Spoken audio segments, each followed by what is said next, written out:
అందరికీ నమస్కారం. ఆయుర్వేద ఆహార కార్యక్రమానికి స్వాగతం. ఆకలికి అమ్మతో సంబంధం ఉన్నట్టుగానే ఆయుష్కి ఆయుర్వేదంతో సంబంధం చాలా ఉంది. సో మీ అందరూ ఆరోగ్యంగా ఆయుష్ ఉన్నంతకాలం ఉండాలి అనంటే మన ఆయుర్వేద ఆహార కార్యక్రమంలో చూపించే మంచి ఆరోగ్యకరమైన ఉపయుక్తకరమైన అంతేకాకుండా ఎంతో రుచికరమైనటువంటి రెసిపీస్ని తప్పకుండా మీరు ఫాలో అవ్వాలి, అంటే తయారు చేసుకొని తినాలన్నమాట. సో మన సీనియర్ ఆయుర్వేదిక్ డాక్టర్ శిరీష గారు ఎప్పటికప్పుడు మంచి రెసిపీస్ని అందిస్తున్నారు. కాబట్టి ఈ రోజు కూడా ఎవరి కోసం ఎలాంటి ఆరోగ్యకరమైన రెసిపీని అందించబోతున్నారో మేడంని అడిగి తెలుసుకుందాం. Hi ma'am. హలో కుమారి, ఎలా ఉన్నారు? నేను బాగున్నాను. ఎలా ఉన్నా? నేను కూడా చాలా బాగున్నాను. సో ఎలా ఉన్నారు అని అడగక్కర్లేదు, మీరు అఫ్కోర్స్ బాగున్నారు. సో స్టార్ట్ చేసేద్దామా? స్టార్ట్ చేసేద్దాం. ఓకే, ఇప్పుడు మన ఆయుర్వేద ఆహార కార్యక్రమంలో మేలైన రుచులు. సో మేలైన రుచుల్లో ఎవరికి మేలు చేసేటువంటి రెసిపీని ఈరోజు అందిస్తున్నారు? సో కిడ్నీ ఫంక్షన్ మెరుగుపరుస్తూ, అంటే మన కిడ్నీ యొక్క పనితీరు మెరుగుపరుస్తూ రికరెంట్ ఇన్ఫెక్షన్స్ రాకుండా ఉండడానికి ఆహారంలోనే ఔషధం ఎలా తయారు చేసుకోవాలి ఇవాళ మనం ఈ రెసిపీ ద్వారా తెలుసుకున్నాం. ఓకే, ఏంటది? సో అదే అరటి దూట అన్నం.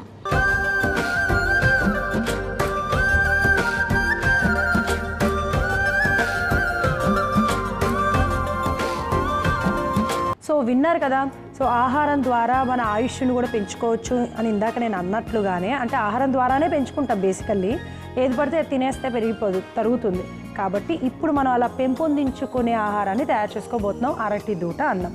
కావాల్సిన పదార్థాలు చెప్పేస్తాను. ఉడికించిన అరటి దూట ముక్కలు, అన్నం, ఉల్లిపాయ ముక్కలు, కరివేపాకు, నువ్వులు, పచ్చిశనగపప్పు, నానబెట్టిన పెసరపప్పు, జీలకర్ర, వెల్లుల్లి ముక్కలు, అల్లం ముక్కలు, పల్లీలు, పచ్చిమిర్చి ముక్కలు, కొబ్బరి పొడి, కొత్తిమీర, మిరియాల పొడి, సైంధవ లవణం, నూనె. కావాల్సిన పదార్థాలు తెలుసుకున్నాం కదా. ఎలా తయారు చేయాలి, వాటి వల్ల ఎలాంటి ఆరోగ్య ప్రయోజనాలు ఉన్నాయి, దాంట్లో ఎలాంటి ఔషధ గుణాలు ఉన్నాయి చూసేద్దాం. సో మనం ముందుగా ఏం చేద్దాం? సో ముందుగా మనం స్టవ్ వెలిగించేసుకుందాం, ప్యాన్ పెట్టేసుకుందాం.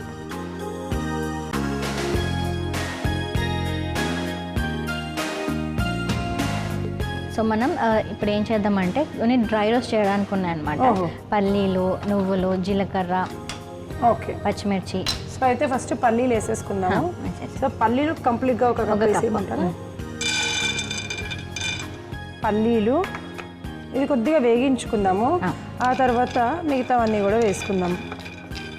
సో కొద్దిగా పల్లీలు వేగడానికి మనకి సమయం పడుతుందన్నమాట. ఇలాగా తయారు చేసుకొని అన్నం తీసుకుంటే చాలా బాగుంటుంది. అసలు మామూలుగా అరటి దూట ఈ నానబెట్టుకున్న పెసరపప్పు కాంబినేషన్ అనేది ఎలా వర్క్ చేస్తుంది? అదే ఫస్ట్ నేను అరటి దూట ఎలా ఉంటుందో చూపిస్తాను. చాలా మందికి తెలిసే ఉంటుంది. సో ఇది మనం జస్ట్ కట్ చేసుకోగానే కూడా నల్లగా అయిపోతుంది. ఆల్రెడీ మనం కట్ చేసి ఒక 4 minutes అయినప్పటికి కూడా నల్లగా అయిపోయింది. దీన్ని మనం చక్కగా ముక్కలుగా కట్ చేసుకొని మనం ఉడకబెట్టేసుకున్నాము. సో ఈ అరటి దూట అండ్ పెసరపప్పు కాంబినేషన్ ముఖ్యంగా మన కిడ్నీ ఫంక్షన్ని మెరుగుపరుస్తుంది అనమాట. అంటే మనం తీసుకున్న ఆహారం ఎప్పుడైనా కానీ మన లంగ్స్, మన డైజెస్టివ్ సిస్టంలో ఎలాగైతే మనం తీసుకున్న ఆహారం చక్కగా జీర్ణం అయిపోయి రక్తంలో మారిపోతుందో, సో ఆ రక్తం మళ్ళీ ఫిల్టర్ అయ్యి మనకు ఊపిరితిత్తులలో మనకి వాయువులాగా ఉంటుందన్నమాట. అంటే మనకి స్టమక్, కిడ్నీస్, లంగ్స్, ఇవన్నీ హార్ట్, ఇవన్నీ కూడా ఇంటర్లింక్డ్గా ఉంటుందన్నమాట. అంటే ఒక పనితీరుకి ఒక దానిపైన ఒకటి ఇంటర్డిపెండెంట్గా ఉంటుంది. ఏ ఆర్గన్ సరిగ్గా ఫంక్షన్ చేయకపోయినా కానీ దాని యొక్క సమస్యలు వేరే దాని మీద కూడా ప్రభావం చూపుతాయి. సో ఇవన్నీ కరెక్ట్గా పనిచేయాలి అంటే మనం ఇలాంటి ఒక ఆహారం మనం రెగ్యులర్గా మన ఆహారం డైట్లో ఇంక్లూడ్ చేసుకోవాలి. ఓకే, సో మనం ఇక్కడ పల్లీలు కూడా వేగినాయి కదా కొద్దిగా. సో ఇప్పుడు మిగతా ఇంగ్రీడియంట్స్ కూడా వేసుకుందాము. నువ్వులు కూడా వేసాము. నువ్వులు ఒక కప్పు తీసుకున్నాము, ఒక కప్పు నువ్వులు వేసుకుంటున్నాము. అలాగే జీలకర్ర హాఫ్ వేసేసుకున్నాం. సో జీలకర్ర హాఫ్ వేసుకుందాము. ఆల్రెడీ నువ్వులు చిట్పట్లు ఆడిపోతున్నాయి టక. యా ఓకే, నువ్వుల్ని కూడా అలా వేగించేది కూడా, లేకపోతే మొత్తం బయటకు ఎగిరిపోయేటట్టు.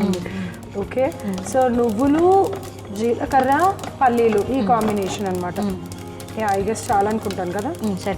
సరిపోతుంది. సో ఇది ఇలాగా పక్కన పెట్టేసుకుందాము. యా, ఇప్పుడు స్టార్ట్ చేసేద్దాము. మిగతా ప్రాసెస్ స్టార్ట్ చేసేద్దాం. సో నేను ఫ్లోలో స్టవ్ ఆఫ్ చేసేసాను, కానీ ఫస్ట్ అయితే స్టవ్ వెలిగించుకొని ప్యాన్ పెట్టేసుకొని నూనె వేసేసుకుందాం. సో ఇప్పుడు నూనె వేసుకుందాము, ఒక 3 స్పూన్స్. ఎందుకంటే అన్నం మనము తీసుకుంటున్నాం, మిగతావి కూడా కొద్దిగా వేగించుకునే ఉన్నాయి కాబట్టి వేసుకుంటున్నాము. సో మీరు తయారు చేసుకునే దాన్ని బట్టి చూసి వేసుకోండి. ఒకరికే క్వాంటిటీ తయారు చేసుకుంటున్నారు అంటే కనుక తక్కువ నూనె పడుతుంది. సో ఇప్పుడు నూనె వేసుకున్నాం కాబట్టి ఇంగ్రీడియంట్స్ అన్ని మెల్లిమెల్లిగా వేసేసుకుందాము. ఫస్ట్ దీనిలో కూడా మనం జీలకర్ర ఒక హాఫ్ స్పూన్ వేసేసుకుందాం. సో ఇది హాఫ్ స్పూన్ వేసేయండి. సో జీలకర్ర వేసేస్తున్నాను ఒక హాఫ్ కప్, అంటే మనకి ఒక స్పూన్ వరకు ఉంటుంది, ఒక హాఫ్ స్పూన్ వేసుకోవచ్చు. సో పచ్చిమిర్చి మొత్తం వేసుకుంటున్నాము, ఎందుకంటే మనకి అన్నం క్వాంటిటీ ఇక్కడ ఎక్కువగా ఉంది కాబట్టి ఒక 4 పచ్చిమిర్చిలు తీసుకొని చిన్నగా కట్ చేసుకున్నాం అనమాట. అలా వేసుకున్నాము. అంతేకాకుండా కరివేపాకు కూడా వేసుకుంటున్నాము.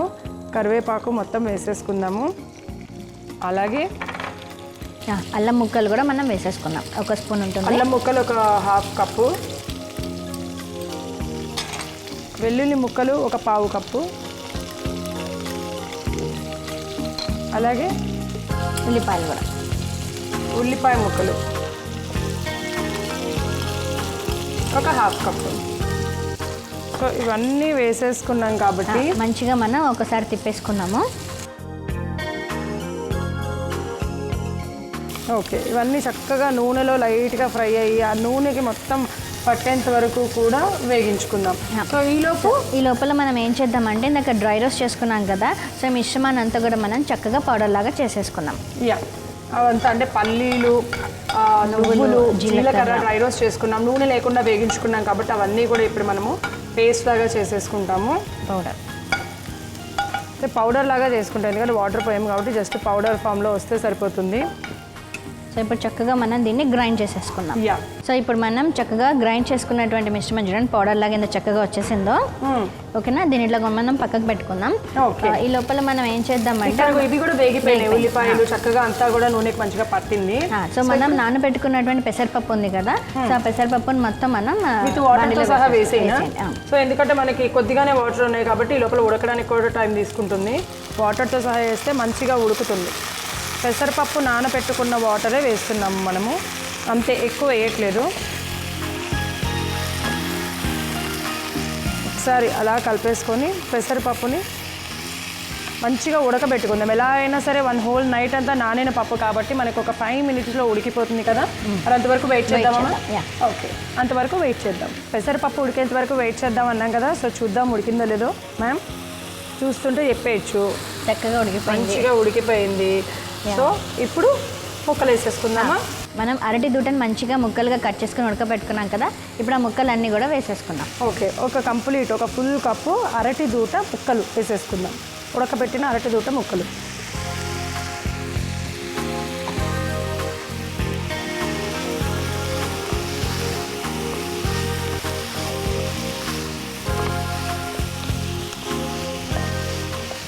ఇదంతా వేసుకొని జస్ట్ ఒక 2 మినిట్స్ కలిపేసుకొని దీంట్లో ఉప్పు మిగతావన్నీ కూడా వేసేసుకుందాం. ఇంగ్రీడియంట్స్ ఎలాగో ఉడికిపోయిన అరటి దూట ముక్కలే కాబట్టి మిగతా ఇంగ్రీడియంట్స్ అన్నీ కూడా వేసేసుకుందాము. ఫస్ట్ సైంధవ లవణం. సో అన్నాన్ని చూసుకొని దానికి పట్టి వేసుకోవాలండి మనము. సో సైంధవ లవణం వేసేసుకున్నాము. అలానే మిరియాల పొడి కూడా వేసిన ఒక హాఫ్ స్పూన్ అయినా ఒక హాఫ్ స్పూన్ మిరియాల పొడి. సో అలానే మనం ఇందాక తయారు చేసుకున్నాం కదా చక్కగా ఈ మిశ్రమాన్ని అంతా కూడా పౌడర్ చేసుకున్నాం కదా, సో అది కూడా వేసేద్దాం. ఓకే, సో చూసారు కదా ఈ మిశ్రమాన్ని అంతా కూడా వేసేసుకుందాం.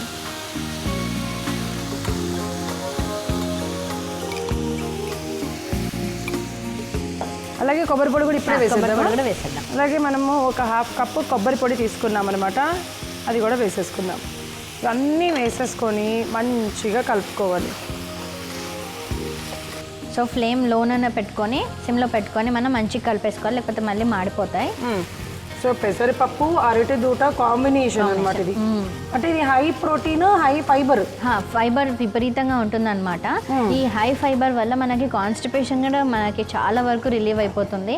సో మలబద్ధకంతో బాధపడే వాళ్ళకి ఇట్లా జస్ట్ మనం రోజుకి ఒక చిన్న కప్పు అరటి దూట ముక్కలను కట్ చేసుకొని తిన్నా కానీ చాలా ఉపయోగంగా ఉంటుంది అనమాట. ఓకే, సో ఇప్పుడు దీంట్లో మనం అన్నం వేసేసుకుందాం. మంచిగా మనం ఉడకబెట్టేసుకున్నాం మన రైస్ని కూడా, సో అదంతా కూడా వేసేసుకుందాం. ఓకే, జస్ట్ మనం ఏంటంటే ఇలాగా ఉండలు లేకుండా చూసుకొని వేసుకోవాలి, అలా వేసుకుంటే సరిపోతుంది. ఎంత హాఫ్ అయినామా? మొత్తం హాఫ్ చూసుకుంటూ వేయాలన్నమాట. మనం ఎంత క్వాంటిటీ అయితే అరటి దూట ముక్కలను తీసుకున్నామో సో దానికి తగినంతగా మనం రైస్ వేసేసుకున్నాం. ఇదే సరిపోతుంది కదా, సరిపోతుంది.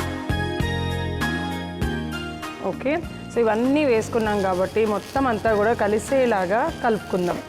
సో ఎంత బాగుందో, డిఫరెంట్గా ఉంది ఈ రెసిపీ అనేది. మామూలుగా అయితే అన్నము కూర ఇలా తినడానికి ఎక్కువ ఆలోచిస్తుండే అబ్బా అని అంటూ ఉంటారు. ఏదైనా కొత్త వెరైటీ కావాలి అని మనము మన ఇంట్లో వాళ్ళందరూ కూడా కోరుతూ ఉంటారు కాబట్టి, సో వాళ్ళందరి కోసం ఇలా మంచిగా ఆరోగ్యకరంగా ఇదిగోరా ఇలా రైస్ తయారు చేసామంటే చాలు, ఓ రైస్ వెరైటీగా ఉంటుందని చెప్పి తినేస్తారు. అది ఆరోగ్యాన్ని కూడా అందిస్తుంది అనమాట. ఓకే, సో ఇది ఎవరైనా తీసుకోవచ్చు, ఎవరైనా తీసుకోవచ్చు. ఇంకా మనకి విటమిన్ B6 కూడా ఉంటుందన్నమాట అరటి దూటలో. సో ఇది మనకి రోగనిరోధక శక్తిని పెంచుతుంది. అలానే మనకి కంటి యొక్క పనితీరును కూడా మెరుగుపరుస్తుంది. అంటే మన కంటికి వచ్చే సమస్యలు అన్నింటినీ కూడా కొంచెం తగ్గుముఖం పట్టిస్తుంది అనమాట. విటమిన్ Aతో పాటు B6 కూడా మనకి ఎంతో ఉపయుక్తంగా ఉంటుంది. అండ్ ఇంకొకటి ఏంటంటే మనకి పొటాషియం లెవెల్స్ కూడా అధికంగా ఉంటాయి ఈ అరటి దూటలోనే. సో ఈ పొటాషియం లెవెల్స్ అధికంగా ఉండడం వల్ల ఏమవుతుందంటే మన కిడ్నీ ఫంక్షన్ బాగుంటుంది, అలానే గుండె పనితీరు కూడా బాగుంటుంది. మనకి కిడ్నీ ఇంకా హార్ట్ యొక్క ఫంక్షన్స్ దగ్గరగా ఉంటుంది అనమాట. ఎందుకంటే గుండె పంప్ చేసినటువంటి రక్తాన్ని కిడ్నీ ఫిల్టర్ చేయాలన్నమాట. సో ఇది ఫిల్టర్ చేసిన దాన్ని మళ్ళీ లంగ్స్కి వెళ్తుంది. సో ఈ కోఆర్డినేషన్ అనేటువంటి చాలా ఇంపార్టెంట్. సో కిడ్నీ చక్కగా ఫిల్టర్ చేస్తేనే మళ్ళీ మనకి ప్యూర్ రక్తం వస్తుందన్నమాట శరీరానికి. సో అందుకని వాటన్నిటికీ ఉపయుక్తమైనటువంటిది మనకి అరటి దూట. ఓకే, సో మొత్తానికి అయితే ఇక్కడైతే తయారు చేసేసుకున్నాము. మనం ఇప్పుడు స్టవ్ ఆఫ్ చేసి బౌల్లోకి తీసేసుకుందాం.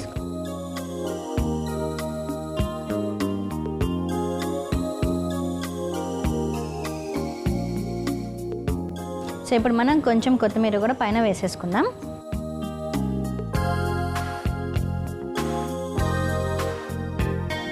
సో మన కిడ్నీ ఫంక్షన్ని మెరుగుపరుస్తూ మన రక్తాన్ని శుద్ధి చేస్తూ రికరెంట్ ఇన్ఫెక్షన్స్ రాకుండడానికి ఉపయుక్తమైనటువంటి అరటి దూట అన్నం రెడీగా ఉంది.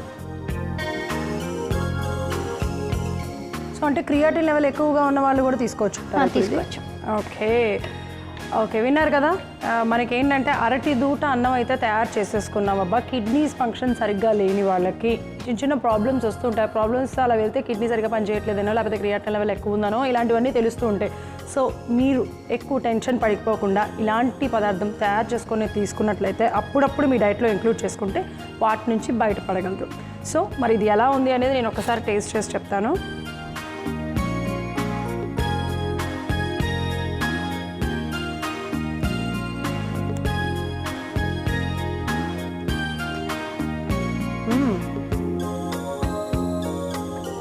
చాలా అంటే చాలా బాగుంది. నాకు ఇంకా బాగా నచ్చింది ఏంటంటే అసలు ఆ పీసెస్ అయితే మంచి క్రంచీగా ఉన్నాయి. అసలు చాలా బాగుంది. అన్నం సాఫ్ట్గా, పెసరపప్పు అన్నము, అండ్ పీసెస్ క్రంచీగా, మనం వేసిన పొడి అన్నీ మిక్స్డ్గా అల్టిమేట్ ఉంది. తప్పకుండా ట్రై చేసేసేయండి. బ్రహ్మాండమైన రెసిపీ. మరి ఇంత ఆరోగ్యాన్ని మనందరికీ అందించే అరటి దూట అన్నం తయారు చేసుకోవడానికి కావాల్సిన పదార్థాలు, తయారు చేసే విధానం మరొకసారి మీకోసం. అరటి దూట అన్నం తయారు చేసుకోవడానికి కావాల్సిన పదార్థాలు: ఉడికించిన అరటి దూట ముక్కలు, అన్నం, ఉల్లిపాయ ముక్కలు, కరివేపాకు, నువ్వులు, పచ్చిశనగపప్పు, నానబెట్టిన పెసరపప్పు, జీలకర్ర, వెల్లుల్లి ముక్కలు, అల్లం ముక్కలు, పల్లీలు, పచ్చిమిర్చి ముక్కలు, కొబ్బరి పొడి, కొత్తిమీర, మిరియాల పొడి, సైంధవ లవణం, నూనె. అరటి దూట అన్నం తయారు చేసుకునే విధానం: ముందుగా స్టవ్ వెలిగించి పాన్ పెట్టుకొని 1 కప్పు పల్లీలు, 1 కప్పు నువ్వులు, 1 కప్పు జీలకర్ర వేసి వేగించి మిక్సీ జార్లో తీసుకొని మెత్తగా గ్రైండ్ చేసి పక్కన పెట్టుకోవాలి. ఇప్పుడు అదే పాన్ పెట్టుకొని 3 చెంచాల నూనె వేసి నూనె కొద్దిగా వేడైన తర్వాత 1/2 చెంచా జీలకర్ర, పచ్చిమిర్చి, కరివేపాకు, అల్లం ముక్కలు, వెల్లుల్లి ముక్కలు, 1/2 కప్పు ఉల్లిపాయ ముక్కలు వేసి బాగా కలుపుకుంటూ వేయించుకోవాలి. ఆ తర్వాత నానబెట్టుకున్న పెసరపప్పును కూడా వేసి కలుపుకొని కాసేపు ఉడికించుకోవాలి. పెసరపప్పు చక్కగా ఉడికాక అరటి దూట ముక్కల్ని కూడా వేసి రుచికి సరిపడా సైంధవ లవణం, 1/2 చెంచా మిరియాల పొడి, గ్రైండ్ చేసుకున్న మిశ్రమము, కొద్దిగా కొబ్బరి పొడి వేసి బాగా కలిపి చివరిగా ఉడికించిన అన్నాన్ని కూడా వేసి చక్కగా కలుపుకొని స్టవ్ ఆఫ్ చేసి సర్వింగ్ బౌల్లో సర్వ్ చేసుకుంటే కిడ్నీలు పనితీరును మెరుగుపరిచి రక్తాన్ని శుద్ధి చేసే అరటి దూట అన్నం రెడీ.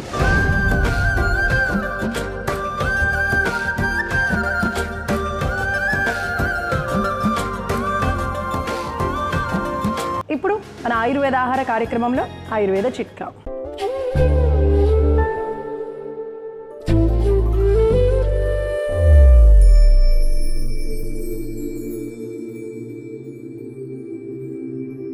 మతిమార్పు సమస్యతో బాధపడే వారందరికీ కూడా ఆయుర్వేదంలో ఒక చక్కని చిట్కా ఉంది. అదేంటంటే రోజు ఒక ముక్క ఎండు కొబ్బరిని తిన్నట్లయితే మనకి మతిమరుపు సమస్య తగ్గుముఖం పడుతుంది. అలానే మన బ్రెయిన్ యొక్క పవర్ కూడా చాలా పెరుగుతుంది అనమాట. అంటే మన మెదడు చాలా చురుగ్గా పనిచేస్తుంది. సో ఎవరైతే ఏజ్తో పాటు అల్జీమర్స్ డిజీజ్ వస్తుందో వాళ్ళకి మతిమరుపు అధికంగా ఉంటుంది కదా. సో వారందరూ కూడా రోజు ఒక చిన్న కొబ్బరి ముక్క తీసుకున్నట్లయితే, అది కూడా ఎండు కొబ్బరి ముక్క తిన్నట్లయితే మనకి మెదడు పనితీరు మెరుగుపరుస్తుంది. అలానే మతిమరుపు కూడా తగ్గుముఖం పడుతుంది. సో ఎవరైతే ఈ సమస్యతో బాధపడుతున్నారో వారందరూ కూడా దీనిని చక్కగా ఈ చిట్కాను పాటించండి.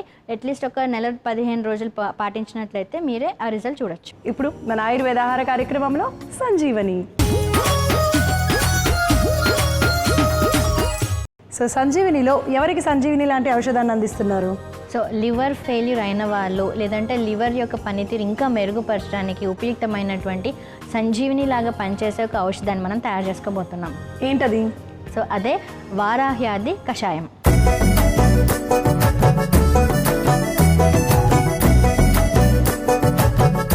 ఓకే, సో ఈ ఎపిసోడ్లో మనకి కిడ్నీతో పాటు లివర్ని కూడా సక్రమంగా పనిచేసేలాగా మనకి ఏమంటారు, ఒక పక్కన రెసిపీ, ఇంకో పక్కన ఔషధం అనమాట. సో మరి దానికి కావాల్సిన పదార్థాలు ఏంటో చూసేద్దాం. వారాహ్యాది కషాయం తయారు చేసుకోవడానికి కావాల్సిన పదార్థాలు: కంద తురుము, వంశలోచన, పిప్పళ్ళు, దాల్చిన చెక్క, యాలకులు, పటిక బెల్లం పొడి. స్టార్ట్ చేసేద్దామా? ఏం చేద్దాం? సో ముందర మనం కషాయం అనుకున్నాం కాబట్టి స్టవ్ వెలిగించేసుకొని, నేను ఇంకా ఫ్రై ఏమన్నా ఉంటుందేమో, డ్రై రోస్ట్ ఏమన్నా ఉంటుందేమో అని అనుకున్నాను.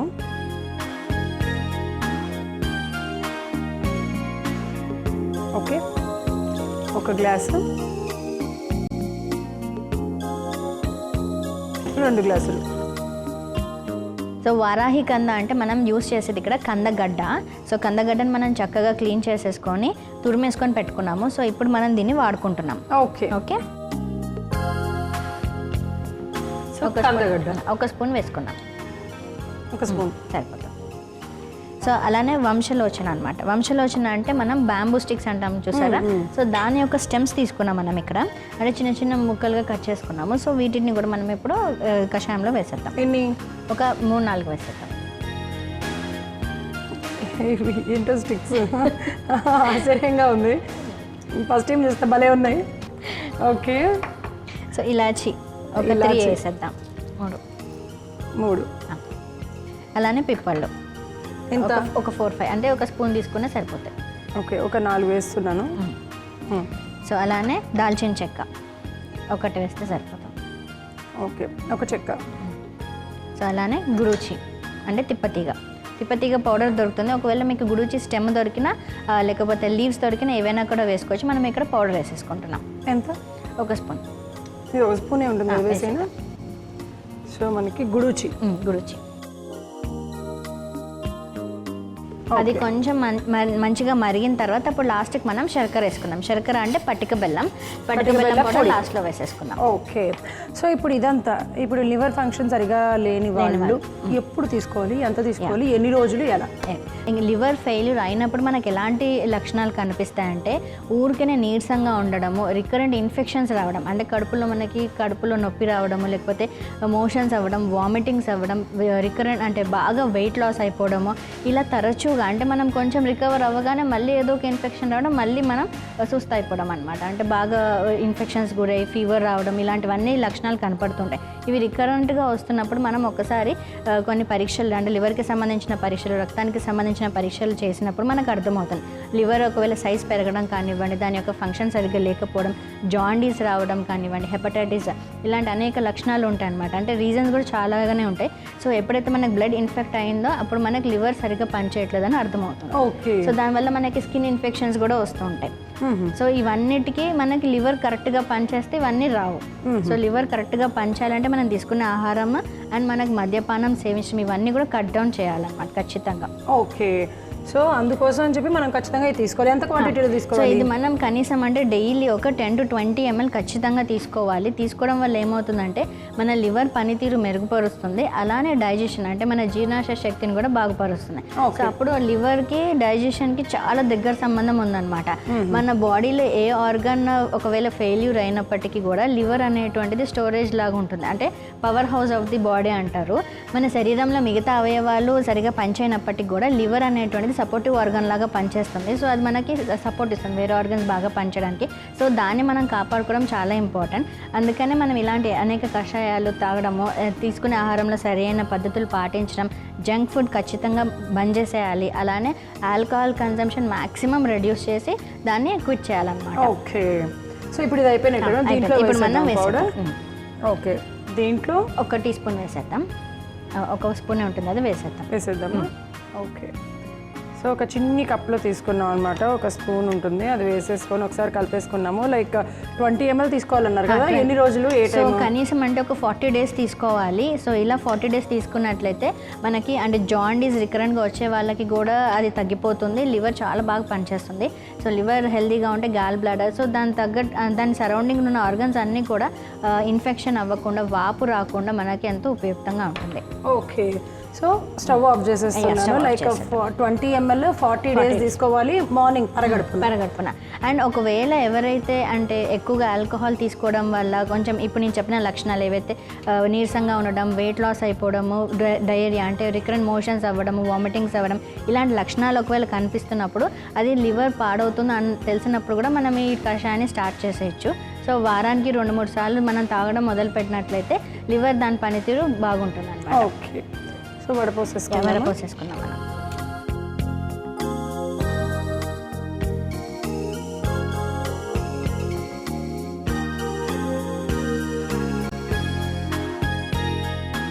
మన కాలేయం యొక్క పనితీరును మెరుగుపరుస్తూ రోగనిరోధక శక్తిని పెంచేటువంటి వారాహ్యాది కషాయం రెడీగా ఉంది. ఓకే, సో చూసారు కదా, వారాహ్యాది కషాయం అయితే మనం చక్కగా తయారు చేసేసుకున్నాము. మీరెవరైనా కూడా ఈ సమస్యతో బాధపడుతున్నట్లయితే, అంటే లివర్ సరిగా పనిచేయట్లేదు అని మీకు తెలిసే సమస్యతో బాధపడుతున్నట్లయితే 40 రోజుల పాటు 20 ml చక్కగా పరగడుపున తీసేసుకోండి. సక్రమంగా పనిచేస్తుంది, ఆరోగ్యంగా ఉండండి. సో మరి దీనికి కావాల్సిన పదార్థాలు, తయారు చేసే విధానం మరొకసారి మీకోసం. వారాహ్యాది కషాయం తయారు చేసుకోవడానికి కావాల్సిన పదార్థాలు: కంద తురుము, వంశలోచన, పిప్పళ్ళు, దాల్చిన చెక్క, యాలకులు, పటిక బెల్లం పొడి. వారాహ్యాది కషాయం తయారు చేసుకునే విధానం: ముందుగా స్టవ్ వెలిగించి గిన్నె పెట్టుకొని 2 గ్లాసుల నీళ్లు పోసి అందులో 1 చెంచా తురిమిన కందగడ్డ, 4 వంశలోచన, 4 యాలకులు, 4 పిప్పళ్ళు, 1 ముక్క దాల్చిన చెక్క, 1 చెంచా గుడూచి చూర్ణం వేసి కలిపి కాసేపు మరిగించుకొని ఆ తర్వాత స్టవ్ ఆఫ్ చేసి గ్లాసులోకి వడపోసుకుంటే కాలేయం పనితీరును మెరుగుపరిచేలా చేసే వారాహ్యాది కషాయం రెడీ.